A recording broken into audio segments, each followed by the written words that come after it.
Sport Business 360 degrés arrive sur Eric Fabre TV. C'est quoi?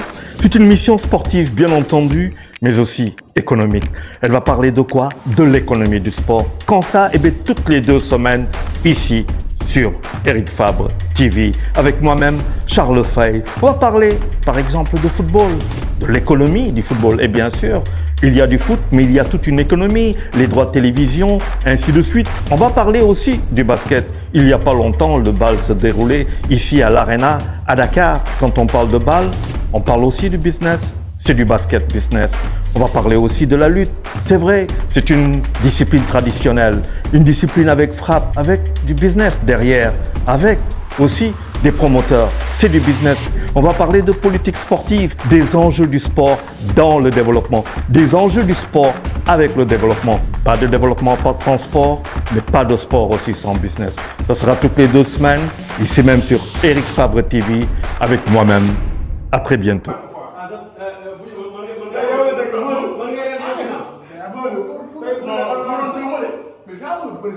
Non mais mu dul ci kanam.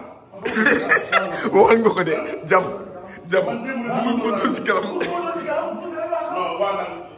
wala mu dul ci kanam sax mais bu ñu dem dëgg. waaw non wala yow gën naa ko yow gën ko fan.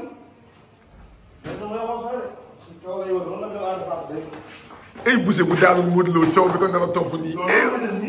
mais damay bañ ma daan ko ci bañ a dugal vidéo yi. loolu def ah fay wala simple yo. non simple lay def.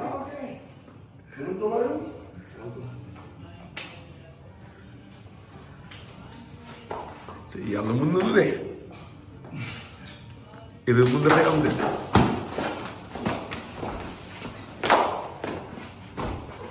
noonu na ko de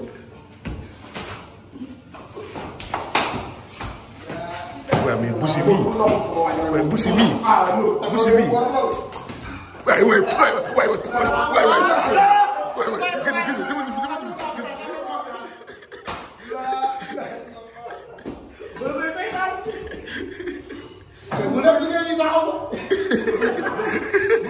mu ngi bënee làng de.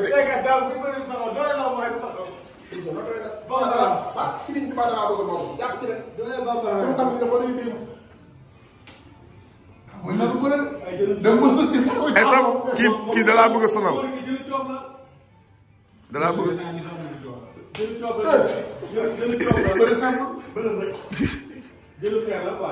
barki yàlla.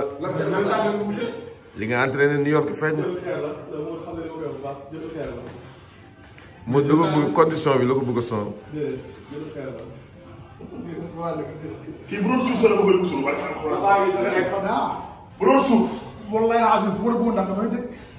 bu doon suuf non man nag yow dañuy def sa tànk yow dañuy sa tànk yow loo ma dëjee. loo ma dëjee. saa bi jaar ko ndax moo dégg. non non xam loo ma dëjee ah. mënoo wàññi si loolu. la ma loolu yow ko yow ko dëjee. parce que am na lu yow ma dëjee noo ma dëjee. noo ma dëjee ah. noo ma dëjee. noo ma dëjee.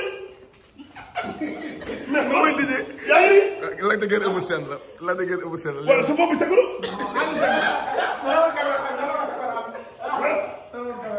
sa bopp lay tegu. loolu sa bopp lay tegu. ay petit loolu yi mënuñu maa. looy nooy. bu mu mën a daal. pour loolu boo leen bëggee fu yoon. barki alxuraan mu ma. bu daal la fu yoon. saa kii kii doy bi jël musi ba léegi ba léegi. mooy ki gën a xeer. kaa yow. grand frère. kaay. waaw soo moom ful la. mën na kii mais yow yaa ngi bu dee suba la kay fajal ne daan naa sa jox la ma Papa Sow.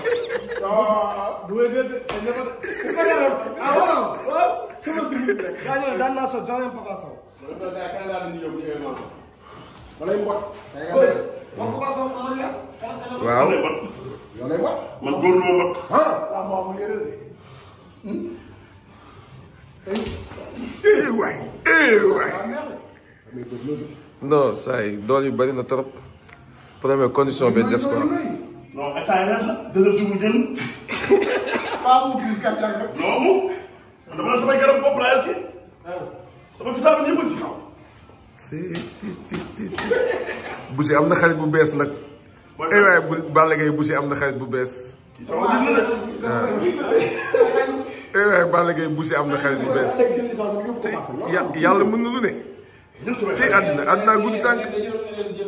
non kii boo xoolee kii mbëggeel lay bëri nii instant yi kii bana Balla Gaye.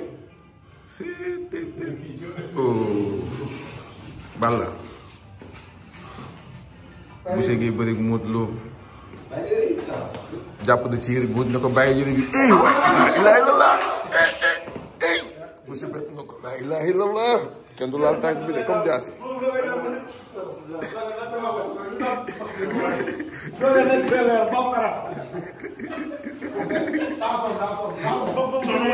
boppam bu rëy bi doole baax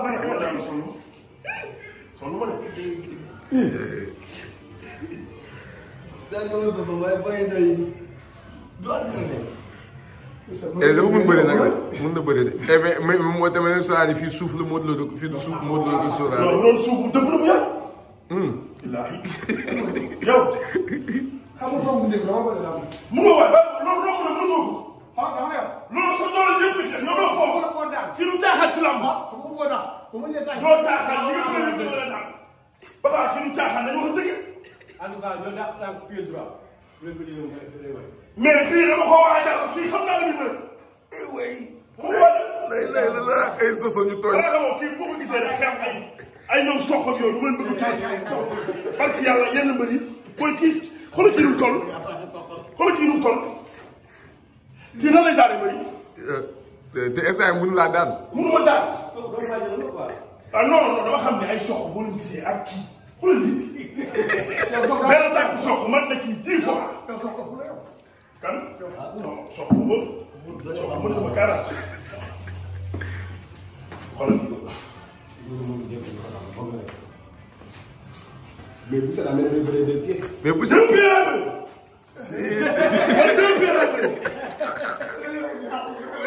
deux pieds laa jàngee bëre moo tax booy seen bëre dawul sama yaram ay Petit Lo ay Lac ay Talfa ay kii ay Business 360 degrés arrive sur Eric Fabre TV. C'est quoi? C'est une mission sportive bien entendu, mais aussi économique.